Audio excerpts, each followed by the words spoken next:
আচ্ছা বন্ধুরা, আমরা একটা কথাই জানি যে বিদেশে যারা বসবাস করেন তারা বড়দিন পালন করেন, তারা ওই সময়টা আনন্দ উপভোগ করেন, তারা যীশু খ্রিস্টের ভক্ত। কিন্তু বাস্তবিকেই তাই? আমরা এমন কিছু জিনিস এখনো জানি না যেটা শুনলে আপনারা অবাক হয়ে যাবেন। চলুন আজ আমি সেই রকম ধরনেরই একটা গল্প শোনাচ্ছি আপনাদেরকে, যা শুনে আপনারা চমকিত হয়ে যাবেন। আর যদি ভালো লাগে তাহলে আমার চ্যানেলটা লাইক, শেয়ার, কমেন্টস এবং সাবস্ক্রাইব করতে ভুলবেন না। আপনি কি জানেন ভারতের অন্তর্জগতে এমন এক সম্প্রদায় আছে যারা গোপনে পুজো করেন? এমন এক দেবীর যার রূপ ভয়ঙ্কর কিন্তু উপাসনা বিস্ময়কর। হ্যাঁ বন্ধু, আমি বলছি হিন্দু জিপসিদের গোপন কালী পুজোর কথা। আজ আমরা আপনাদের নিয়ে যাব এক রহস্যময় যাত্রা হিন্দু জিপসিদের অজানা জগতে। এরা শুধু যাযাবর নয়, এদের সংস্কৃতি, ধর্মচর্চা, বিশেষ করে কালী পুজো এমনভাবে গাঁথা যা সাধারণ হিন্দু সমাজ থেকে একদম আলাদা। এই ভিডিওতে আমরা তুলে ধরব সেই গোপন ও গা ছমছমে উপাসনার কাহিনী।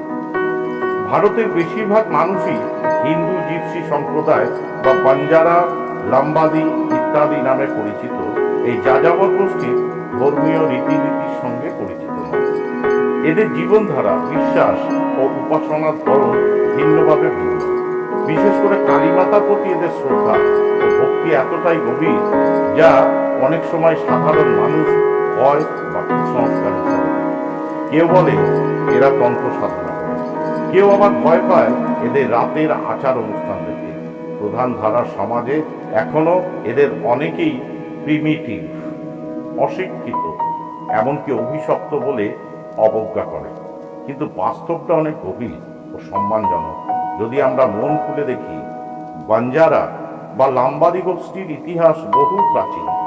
ধারণা করা হয় রাজপুত যুগে যুদ্ধের সময় এরা যাযাবর জীবন বেছে নেয় এবং নিজেদের মধ্যে গড়ে তোলে এক অনন্য সংস্কৃতি। এই সম্প্রদায়ে ধর্মবিশ্বাস মূলত হিন্দু ধর্মের ওপর ভিত্তি করেই গড়ে উঠেছে, কিন্তু সময়ের সাথে সাথে তা পরিণত হয়েছে এক বিশেষ ধারায়, যেখানে কালীমাতা হয়ে উঠেছেন এদের প্রধান শক্তির উৎস।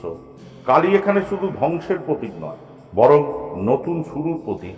এরা মনে করে জীবনের প্রতিটি কঠিন সময়কে অতিক্রম করতে গেলে কালীমাতার মতো দৃঢ়তা ও সাহস প্রয়োজন। তাই কালী উপাসনা শুধু পূজা নয়, এটি আত্মশক্তিকে জাগিয়ে তোলার উপায়। সবচেয়ে আকর্ষণীয় ও কম জানা তথ্য হলো এই হিন্দু জিপসিরা অনেক সময় গোপনে রাত্রিকালীন কালী পুজো করে থাকে, যেখানে পুরুষের প্রবেশ সীমিত। এই পুজোগুলো হয় পাহাড়ের কিনারে, জঙ্গলের ভেতর বা নির্জন স্থানে। তারা কালী মূর্তি তৈরি করে কাদা, কালি, গাছের শিকড় ও লাল কাপড় দিয়ে।